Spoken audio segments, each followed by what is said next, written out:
I'm going to show you how to add an image or a header image to your Google form. So first you will need to open up your form and then click on the Customize Theme button from the top here. And then underneath header here you should find a button which says Choose Image. Click on it. And this should open up a window where you can pick a theme image from already existing images provided by Google, or you can upload your own by clicking on the upload section here, and then click on browse, and then you will need to navigate to your pictures and pick whatever picture you're trying to use. So for example, I'm gonna pick this image right here and wait for it to upload.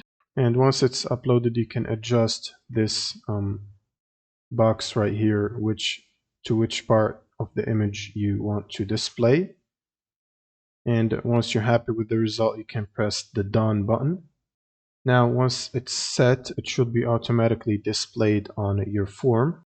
Now if your form is published, whenever somebody accesses the form, they should see this new header at the top here. And that's pretty much it for this video. Subscribe if you found this helpful. See you on the next one.